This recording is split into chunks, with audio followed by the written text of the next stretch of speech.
প্রশ্নটাকে মন দিয়ে একটু দেখে নেব আমরা। আজকে কিন্তু এটা মাই 15 মিনিটসের ভিডিও হচ্ছে। প্রথম প্রশ্নটা পড়ব। প্রথমেই বলেছে the correct statement among the following with respect to ionisation energy.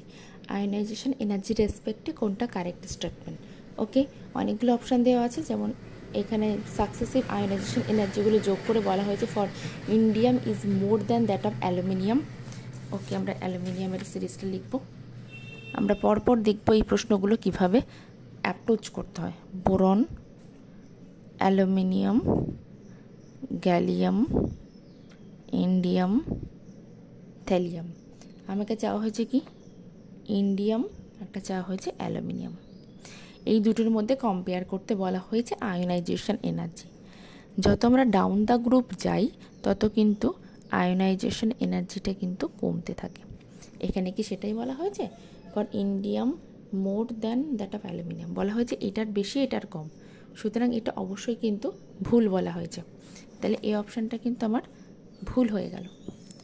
Option number 2তে কী বলা হয়েছে এবার আমরা দেখে নেব। 2তে বলা হয়েছে ionisation energy of one of scandium is higher than that of cobalt.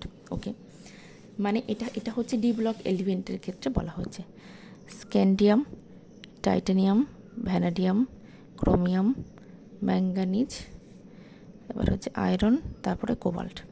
সুতরাং এটা বাম দিক থেকে ডান দিকে যাচ্ছে। যত যাওয়া হয় বেশি তত কিন্তু জেড এফেক্টিভ যেহেতু বেড়ে যায়, সেই জন্য কিন্তু আয়োনাইজেশন এনার্জিটা কিন্তু কমে যায়, তাই তো? এটা তো আমরা জানি। সুতরাং জেড এফেক্টিভ মানে কি? এই নিউক্লিয়াসের এই চার্জটা পজিটিভ চার্জ বেড়ে যায়, তার জন্য কেউ ইলেকট্রনকে খুব বেশি আকর্ষণ করে, সহজে ছাড়ে না। তাহলে আয়োনাইজেশন এনার্জি কিন্তু এদিক থেকে এই দিকে গেলে বেড়ে যায়। তাহলে কি এখানে সেটাই বলা হয়েছে? এখানে বলা হয়েছে স্ক্যান্ডিয়ামের হায়ার কোবাল্টের থেকে, বলেছে এটা অনেক বেশি এটা অনেক কম, সুতরাং এটাও কিন্তু আমার ভুল বলা হয়েছে। ওকে, আমরা তারপরেরটাতে চলে যাব। Ionisation energy of gallium is lower than that of selenium. দেখে নেব কোথায় আছে সেলেনিয়াম। অক্সিজেন সিরিজ এটা, তাই তো? এটা বোরন সিরিজ। ওকে, আমরা ভালো করেই করব। Boron, aluminium, gallium, indium, thallium. আচ্ছা, কি কোনটা বলেছে? গ্যালিয়াম একটা, আর একটা বলেছে সেলিয়াম। সেলিয়াম মানে সেটা অক্সিজেনের, তাই তো? মানে মাঝখানে একটা কার্বন সিরিজ যাবে, নাইট্রোজেন যাবে, তারপর অক্সিজেন, সালফার, সেলেনিয়াম, আর আবার যেতে হবে না, এই পর্যন্ত। Selenium first ionisation energy. সুতরাং এটাও কিন্তু সেই একই রকম হয়ে গেল। এদেরও কিন্তু যত আমরা বাম থেকে ডান দিকে যাচ্ছি তত কিন্তু জেড এফেক্টিভ বেড়ে যাচ্ছে। তাই এই একটু আগে আমি যে কনসেপ্টটা বললাম সেটাই। সুতরাং এবার দেখবো আমরা কার ক্ষেত্রে বেশি লিখেছে, কার ক্ষেত্রে কম। বলেছে gallium is lower than that of selenium. হ্যাঁ, ঠিকই লিখেছে, কারণ বাম থেকে ডান দিকে গেলে যদি বেড়ে যায় তাহলে এর বেশি এর কম হবে। সুতরাং এই 3 নম্বর যে অপশানটা আমরা এক্ষুনি ডিসকাস করলাম, 3 নম্বর অপশান কিন্তু ঠিক আছে। ওকে, এবার আমরা 4 নম্বর যে অপশানটা কথা এখানে বলা হয়েছে, 4 নম্বর অপশানটা দেখব। বলা হয়েছে ionisation energy of nitrogen is greater than that of oxygen. হ্যাঁ, এটাও কিন্তু সঠিক বলেছে। এবার সঠিক বলেছে সেটা আপনারা বুঝবেন কি কীভাবে, সেটাও আমি দেখিয়ে দিচ্ছি। নাইট্রোজেনের ক্ষেত্রে 7, 1:2, 2:2, 2p3। অক্সিজেনের ক্ষেত্রে 8, 1:2, 2:2, 2p4। যেহেতু 3, সুতরাং এটা কিন্তু একটা হাফ ফিল্ড কনফর্মেশন এবং এটা স্টেবল। এখানে যদি আমাকে ইলেকট্রন বার করতে অনেক বেশি এনার্জি দিতে হবে, সেই জন্য 4-এর ক্ষেত্রে কিন্তু সঠিক বলা হয়েছে। অর্থাৎ আমরা দেখতে পেলাম 3 এবং 4 নম্বর অপশান কিন্তু আমাদের সঠিক হলো। এবার দেখব 3 এবং 4 নম্বর অপশান কোথাও উত্তরে আছে কি না, দেখে নিই। আমরা অপশান নাম্বার বি পেয়ে গেছি, 3 এবং 4 নম্বর উত্তর। দেখুন, এই প্রশ্নটা কিন্তু ভীষণ কঠিন ছিল না, কিন্তু একটু লেন্দি। এই ধরনের প্রশ্নগুলো কিন্তু এরকম ধীরে ধীরে ধীরে ধীরে করতে করতে যেতে হবে।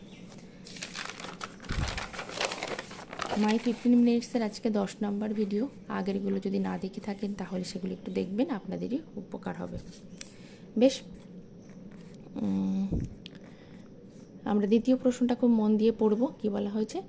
Consider the following statement of Allred Rochow electronegativity electronegativity is directly proportional to Z effective, electronegativity is inversely proportional to Z effective, এটা হচ্ছে inversely proportional to R, inversely proportional to R square। আচ্ছা, এই প্রশ্নটা দেখে কি আপনাদের কিছু মনে হলো? জানি না মনে হওয়ার কথা ছিল কিনা, যাই হোক আমি বলে দিচ্ছি, তাহলে দেখুন মনে আসে কিনা। এটা কি হয়েছে জানেন তো, এই যে electronegativity of Allred Rochow proportional to Z effective by R square of covalent, এটা হচ্ছে এর ফর্মুলা। এটা কিন্তু ডাইরেক্ট সেই ফর্মুলাটাকেই তুলে দেওয়া হয়েছে। সুতরাং আমি দেখব এখানে কি directly proportional to Z effective, এটা তাহলে সঠিক বলা হয়েছে। আর এরপরে হচ্ছে inversely proportional to R square, inversely proportional to R square. তাহলে 1 এবং 4 কোথায় সঠিক বলা হয়েছে সেটা দেখে নেব আমরা। প্রথম অপশানে কিন্তু 1 এবং 4কে সঠিক বলা হয়েছে। এই ধরনের প্রশ্নগুলো কিন্তু খুব ছোট প্রশ্ন এবং ভীষণ মানে সহজ এবং ডাইরেক্টলি তুলে দেওয়া প্রশ্ন। এই ধরনের প্রশ্ন কিন্তু আসতে পারে, বিশেষ করে এই যে ইলেকট্রোনেগেটিভিটি দিয়ে প্রশ্নটা, যারা ফিজিক্যাল সায়েন্সের জন্য প্রিপারেশন নিচ্ছেন 9-10-এর, তাদের ক্ষেত্রে কিন্তু ভীষণ ইম্পর্টেন্ট। এই ধরনের ডাইরেক্ট কনসেপ্ট থেকে কিন্তু প্রশ্ন আসতে পারে, বেশি না ঘুরিয়ে।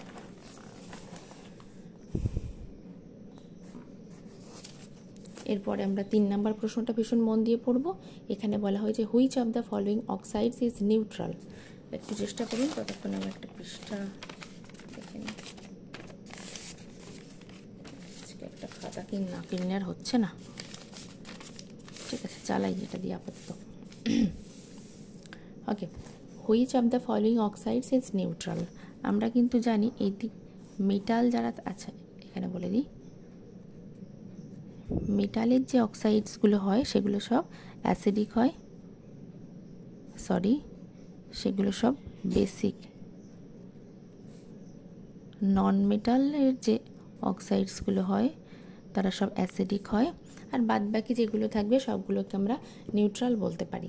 ওকে, তাহলে আমরা দেখব এর মধ্যে এই যে অ্যালুমিনিয়াম এবং সোডিয়াম, এরা কি হলো? অ্যালুমিনিয়াম এবং সোডিয়াম আমরা প্রত্যেকে জানি এরা হচ্ছে মেটাল মানে এরা অবশ্যই বেসিক ইন নেচার হবে। টিন, এরা কিন্তু নন মেটাল, তাহলে অ্যাসিডিক হবে। তাহলে পড়ে থাকছে শুধুমাত্র সিও, সুতরাং চোখ বন্ধ করে আমাকে সিওকে টিক করতে হবে। বেশ, একদম ভীষণ সহজ প্রশ্ন, মনে হয় 10 সেকেন্ডও লাগেনি। ওকে, পরের প্রশ্নটা আমাদেরকে একটু মন দিয়ে পড়তে হবে। কি বলা হয়েছে? The ionisation energy will be maximum for the process. কোন প্রসেসের ক্ষেত্রে আয়োনাইজেশন এনার্জি ম্যাক্সিমাম? এবার দেখুন এটাকে দেখে কিছু মনে হচ্ছে কিনা। প্রথমে হচ্ছে 5 সেকেন্ড ভালো করে দেখুন ভিডিওটাকে পজ করে, কিন্তু আমি তো 5 সেকেন্ড দাঁড়িয়ে থাকবো না, আমি বলে দিচ্ছি। এটার ক্ষেত্রে ক্রোমিয়াম থেকে ক্রোমিয়াম প্লাস হয়েছে, মানে একটা ইলেকট্রন বেরিয়েছে, এর ক্ষেত্রেও একটা ইলেকট্রন বেরিয়েছে, কিন্তু এর ক্ষেত্রে দেখুন 2টো ইলেকট্রন বেরিয়ে গেছে। সুতরাং কিন্তু যাই হোক তাই হোক না কেন, এটা কিন্তু সবার আগে যাবে। কেন যাবে আগে? কারণ সবগুলোর ক্ষেত্রে একটা করে ইলেকট্রন বেরিয়েছে এবং এর ক্ষেত্রে কিন্তু 2টো ইলেকট্রন বেরিয়েছে, সেই জন্য এটাকে আমি অবশ্যই আগে ঠিক করে দেবো। ওকে, একটা ইলেকট্রন বেরোতে যে পরিমাণ এনার্জি লাগে, 2টো ইলেকট্রন বেরোতে নিশ্চয়ই তার থেকে বেশি এনার্জি লাগবে। এর থেকে ভালো আমি যদি অপশান ঠিক লিখে থাকি, তাহলে 2টো অপশান থাকলে সেই 2টো অপশানের ভিতরেই মানে কম্পেয়ারটা হতো। আমার ধারণা সম্ভবত এখানেও একটা 2+ ছিল, আমি হয়তো ভুল করেছি। ঠিক আছে, 2+ দিয়ে কি একবার দেখিয়ে দেবো? ঠিক আছে, আমি 2+ দিয়ে একবার দেখিয়ে দিচ্ছি, কারণ আমার বারবার কেন জানি না মনে হচ্ছে যে আমি হয়তো অপশান লিখতে ভুল করেছি। ওকে, এই যে অপশান এখন লেখা আছে তার মধ্যে থেকে এ হচ্ছে সব থেকে এগিয়ে, কিন্তু যদি বিএটা বিএ 2+ হতো এবং বেরিলিয়াম 2+ হতো। ওকে, আচ্ছা প্রথমে আমি বেরিয়ামের ক্ষেত্রে করি। হাইড্রোজেন, হিলিয়াম, লিথিয়াম, বেরিলিয়াম, আচ্ছা বেরিলিয়াম আগে এসছে, মানে বেরিলিয়ামের আগে হাইড্রোজেন, হিলিয়াম, লিথিয়াম, বেরিলিয়াম 1:2 2:2। এখান থেকে 2টো ইলেকট্রন বাদ যাচ্ছে, বাদ গেলে হয়ে যাচ্ছে কি 1:2, মানে এইখান থেকে বাদ চলে যাচ্ছে। ঠিক আছে, এবার বেরিয়ামের ক্ষেত্রে hydrogen, helium, lithium, beryllium, boron, carbon, nitrogen, oxygen, fluorine, neon, sodium, magnesium, aluminium, যা আমি কি বেরিয়ে গেলাম নাকি? Hydrogen, helium, lithium, beryllium, boron, হ্যাঁ তাই বলি। 5, তাহলে 1:2, 2:2, 2p1। তাহলে দুটো ইলেকট্রন, একটা হচ্ছে এখান থেকে যাবে, ফার্স্ট আয়োনাইজেশন এনার্জি বলেছে, আয়োনাইজেশন এনার্জি হলো ম্যাক্সিমাম, না এক্ষেত্রেও আমি বলেছি যদি দুটো ইলেকট্রন বেরোয়, তাহলে একটা ইলেকট্রন এখান থেকে বেরোবে, একটা ইলেকট্রন এখান থেকে, একটা p1 থেকে, একটা s1 থেকে বেরোবে, 2s1 থেকে, তাহলে 1:2, 2s1 হবে। এবার হচ্ছে আয়োনাইজেশন এনার্জির আজকে একটা মক্ষম সূত্র আমি বলে দিচ্ছি, এই ট্রেন্ডটা আয়োনাইজেশন এনার্জি। p6 ক্ষেত্রে তো সব থেকে বেশি, তারপরে p5 ক্ষেত্রে হয়, তারপরে p3 ক্ষেত্রে হয়, তারপরে p4 ক্ষেত্রে হয়, p2 ক্ষেত্রে হয়, s2 ক্ষেত্রে হয়, p1 ক্ষেত্রে হয়, s1 এইটা হচ্ছে আয়োনাইজেশন এনার্জির ট্রেন্ড। একদম মাথায় ঢুকিয়ে নিন, যে কোনো ধরনের প্রশ্ন এখান থেকে কিন্তু সলভ করতে পারবেন।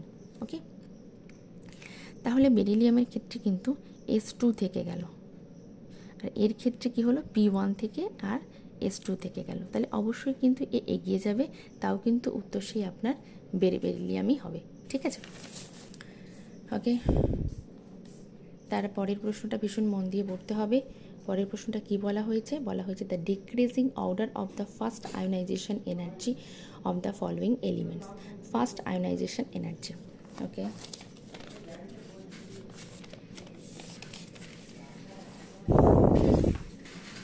কে কে আছে দেখে নেব। প্রথমে হচ্ছে আছে হিলিয়াম, হাইড্রোজেন, হিলিয়াম, মানে দুটো অ্যাটমিক নাম্বার 2, 1s2, তারপরে হাইড্রোজেন 1, 1s1, বেরিলিয়াম একটু আগেই করলাম, বেরিলিয়াম 1s2, 2s2, বোরন একটু আগেই করলাম 5, 1s2, 2s2, 2p1।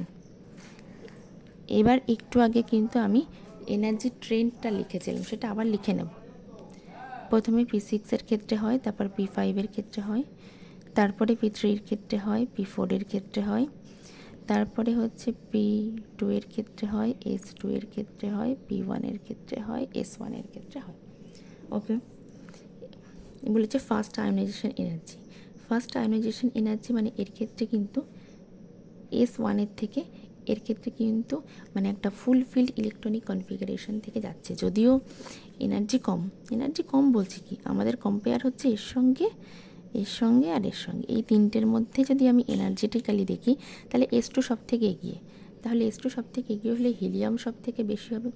হিলিয়াম যদি সব থেকে বেশি এনার্জি হয়, দেখুন এই সমস্ত অপশানগুলোর ভিতরে হিলিয়াম সবার আগে রয়েছে, সেই জন্যে এই অপশানটা কিন্তু আগে চলে যাবে। ওকে, এর ক্ষেত্রে যেহেতু কিন্তু যদি দুটো হিলিয়াম থাকতো তাহলে কি হতো? আমি তো উত্তর পেয়ে গেছি, কিন্তু উত্তর পেলে তো হবে না, আমি পরস্পর সাজিয়ে একটু বিষয়টা বলে দিতে চাইছি। ওকে, এটার ক্ষেত্রে চলে গেল। এরপরে কিন্তু s1 সবার লাস্টে রয়েছে, s1 কিন্তু সবার লাস্টে আছে। ওকে, তাহলে সেক্ষেত্রে কিন্তু এখানেও কিন্তু s2 রয়েছে আর এখানে s1 রয়েছে, কিন্তু হাইড্রোজেনের ক্ষেত্রে আগে হবে, এটা একটু এক্সেপশানই ধরা যেতে পারে। হিলিয়ামের পরেই কিন্তু হাইড্রোজেন আছে, এটা সুতরাং আপনাকে এক্সেপশান হিসেবেই মাথায় রাখতে হবে। তাহলে আগে হিলিয়াম, তারপরে হাইড্রোজেন, এবার s2 সবার আগে রয়েছে, এরপরে তাহলে বেরিলিয়াম যাবে এবং লাস্টে কিন্তু বোরন যাবে। সুতরাং আমাকে কিন্তু এই অর্ডারটা ফলো করলেই কিন্তু হবে, শুধুমাত্র হাইড্রোজেনের ক্ষেত্রে ছাড়া। এবার আপনার মনে হতে পারে তাহলে হাইড্রোজেন এরও আগে চলে গেল না কেন?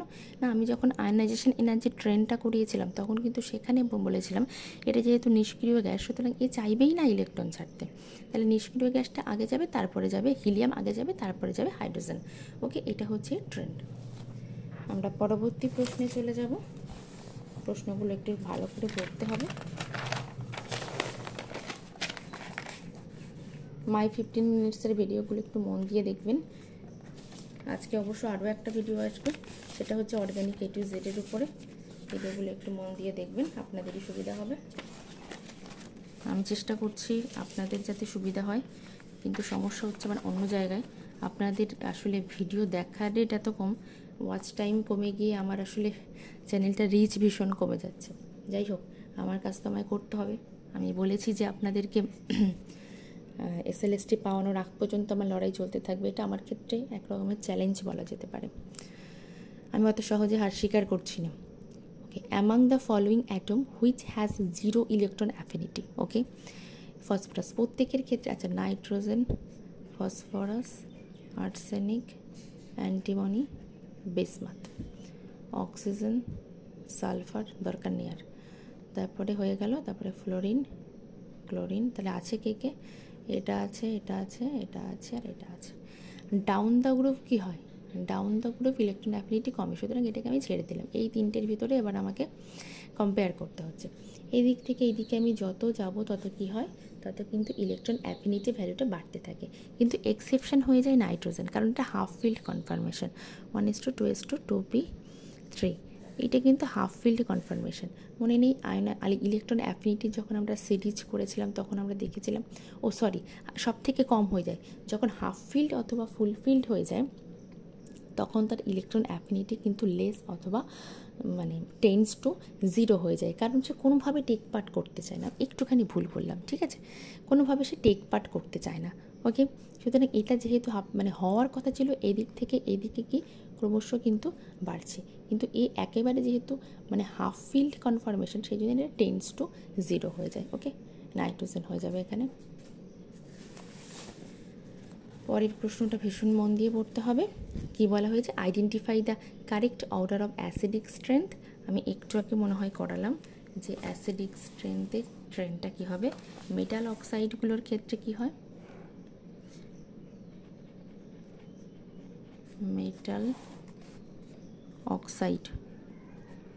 মেটাল অক্সাইডের ক্ষেত্রে কি হয় সবসময়? মেটাল অক্সাইডগুলোর ক্ষেত্রে সেটা হয়ে যায় বেসিক। নন মেটাল অক্সাইডগুলোর ক্ষেত্রে অ্যাসিড। ওকে, তাহলে দেখতে হবে এখানে ক্যালসিয়াম এবং কপার আছে, দুটোই হচ্ছে মেটাল। দুটোই যদি মেটাল হয় তাহলে কিন্তু দুটোই হয়ে যাবে আপনার বেসিক। কিন্তু আমাকে বলেছে অ্যাসিডিক স্ট্রেংথ, তাহলে H2O তো নিউট্রাল আমরা জানি, তাহলে CO2 সবার আগে যাবে। CO2 তাহলে 3টে অপশানের ক্ষেত্রে আছে, তাহলে একটা অপশানকে আমি কেটে দিলাম। 3টে অপশানের ক্ষেত্রে রয়েছে। এবার হচ্ছে অ্যাসিডিক স্ট্রেংথ, যেহেতু তারপরে আমরা নিউট্রালকে দেবো, কখনো বেসিককে দিয়ে দিতে পারি না, তাহলে তারপরে H2O চলে আসবে। দেখুন আমি আমার অপশান পেয়ে গেছি। ওকে, অপশান পেয়ে গেছি, কারণ আমাকে অ্যাসিডিক স্ট্রেংথ যখন বলবে তখন আগে আমি অ্যাসিডকে দিয়ে তারপরে নিউট্রাল তারপরে বেসিক দেবো, তবে আমার ঠিকঠাক সিকোয়েন্সটা মেনটেন হবে। ভীষণ সহজ প্রশ্ন, 5 সেকেন্ডও লাগা উচিত নয় প্রশ্নটাতে। কিন্তু অনেক সময় হয় আমরা এই সবগুলো পেয়ে আমরা অনেক কিছু ভাবতে থাকি, সেই ভাবার জায়গাটা বন্ধ করতে হবে। যেরকমভাবে ঠিক অ্যাপ্রোচটা দেখাচ্ছি সেই রকম অ্যাপ্রোচে চলতে হবে। একটু ভিডিওটা লেন্দি হয়ে যাচ্ছে আসলে, অনেকগুলো একই প্রশ্ন।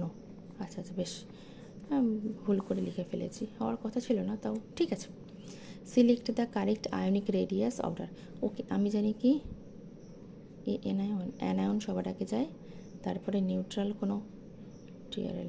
কোনো অ্যাটম, তারপরে হচ্ছে ক্যাটায়ন। এটা হচ্ছে আয়নিক রেডিয়াসের ট্রেন্ড। তাহলে অ্যানায়নকে সবার আগে দেব। তাহলে অ্যানায়ন যত বেশি মাইনাস চার্জ বাড়ছে তত তার অ্যানায়নিক ক্যারেক্টার বাড়ছে। তাহলে এটা কিন্তু ভুল হয়েছে, এটা উল্টো হওয়া উচিত ছিল।